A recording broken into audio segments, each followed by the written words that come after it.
The ultimate feature of the Pacific Bin is that I'm going to have a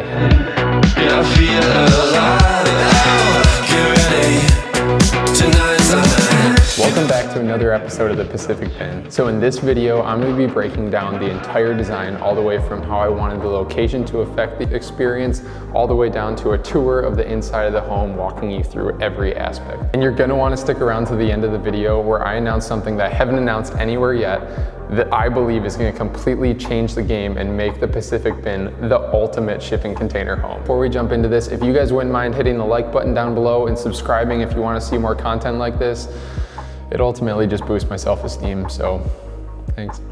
I wanted the Pacific Bin to have a very calming, peaceful, just a way for people to get away from their busy lives and just recharge over a week or a weekend and just really enjoy themselves and friends and family, just in a really low stress, peaceful environment. At first, I really wanted the home to be located on a lake or a river, but after digging through all the restrictions that Washington has on building near rivers or these critical areas, I figured for this first build, I would just play it safe and go for more of the forested vibe, which at first I wasn't sold on, but after purchasing this lot, I'm obsessed. I cannot wait to have this done. I was actually just out there this past weekend, and as the sun was rising, all the birds were chirping. You have the early morning fog with the sun just blasting through the trees. It's just truly incredible. I'm gonna be filming a site tour video here in the next couple weeks, so stay tuned for that. Now that I had locked in that I wanted the home to be in a forest, I had to make sure that the property was big enough to be completely isolated from any neighbors. I didn't want to have that neighbor 20 feet over the fence. Also because I don't want neighbors being able to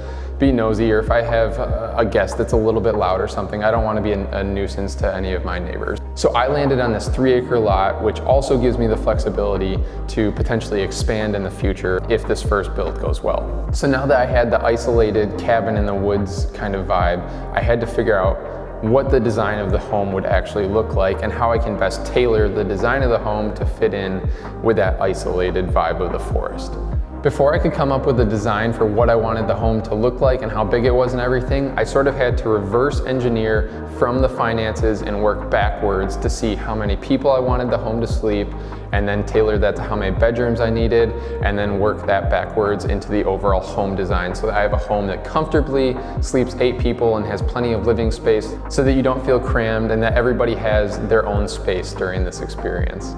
If you guys haven't seen my finance breakdown, there's a card here in the corner where it breaks down exactly how much I think the bin will make, which ultimately determined how many people I would have staying in the home. Now at this point, I came to my mom, who I got a plug here, who is an incredible designer / architect back in the Chicagoland area. She designs all sorts of stunning homes. I came to my mom with the intention of having 8 people being able to comfortably stay at the Pacific Bin. So we landed on a 5 shipping container design that pretty much consists of 3 shipping containers on the bottom floor with 2 over the top. For the master bedroom, we came up with a cantilever design where that whole master bedroom sticks about 12 feet over the bottom story and is completely encased in glass. So it's almost as if whoever's staying in the master bedroom is sleeping in a fishbowl surrounded by this incredible forest. On the other end of the container is where I'll have the 2 other bedrooms. One of the bedrooms will have a full-size bed with a pull-out bed underneath that, just to be able to sleep up to 3 people in there, so 2 in the full, 1 on the pull-out bed. And then in the other bedroom, there'll be a set of bunk beds with another bed that pulls out underneath. So that means between the 2 small bedrooms, you'll be able to sleep 6 people, and in the master bedroom, you'll be able to sleep 2. Now those other 2 bedrooms are also cantilevered bedrooms, so they stick off, not quite as far as the master, but they stick off the back end of the house and have the full glass walls, so you're able to see the entire surrounding forest, even when you're staying in those smaller bedrooms. So my goal with that is that everyone who sleeps at the bin has an incredible sleeping experience. Also upstairs, we have the master bathroom. Now, I love the master bathroom design.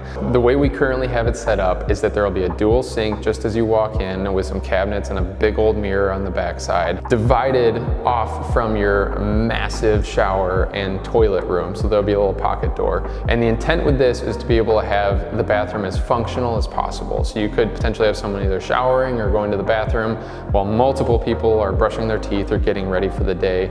Now, the master shower is wild. I love this. So the shower is 6 feet wide by 8 feet long. It is a humongous shower. It's gonna have the rain head, another shower head off the wall with jets coming off the wall, a steamer in there. And my favorite feature in the master shower is the huge window that looks out into the forest. I've always dreamed of having a big old window in my shower and just thought that would be just that extra little touch. The last big design feature on the upstairs is the upstairs patio. So that's an elevated patio that looks out over the whole forest.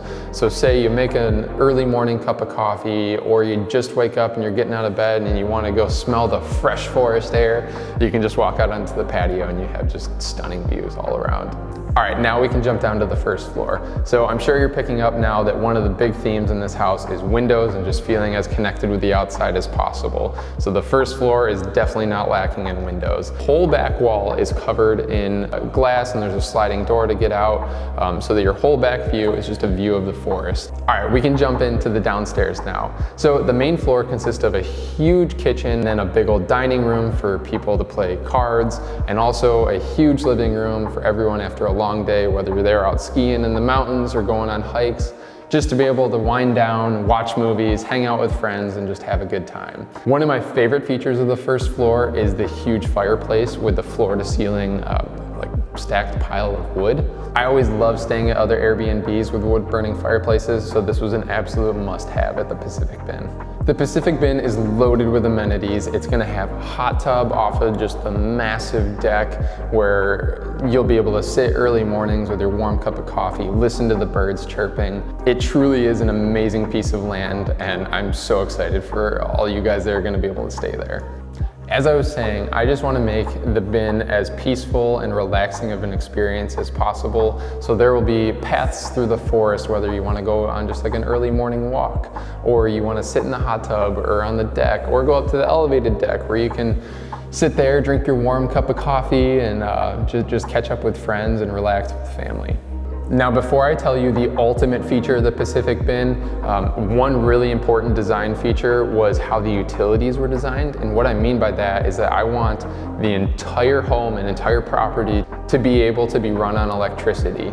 For those of you that know me from my personal Instagram account, you know that I'm a huge Tesla nerd, and I would love to be able to put Tesla solar and Tesla battery packs in this home, ultimately making the Pacific Bin 100% run on renewables. The ultimate feature of the Pacific Bin is that I'm going to have a helicopter pad located about 60 or 70 feet away from the main entrance of the home. I was fortunate enough to be able to meet my neighbor to the north, who actually has his lot all cleared because he has a bunch of planes that he takes off from there.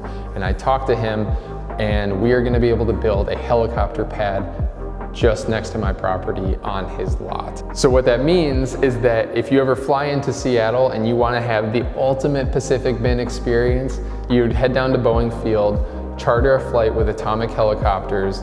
They'll land you out at the property, you walk into the forest, you have an incredible stay, and then at the end of your stay, they'll come and pick you up and fly you back to Boeing Field where you can head back to Seattle. So that is the ultimate experience. I cannot wait for that to come to fruition. Thank you guys so much for sticking around for this design video. If you have any questions, be sure to drop them down below. I answer every comment. I always try and respond to you guys as quick as possible. We're up to 1,600 subscribers. That's more than double of last time. Seriously, thank you guys so much for all the support so far, and we'll see you in the next video. Peace.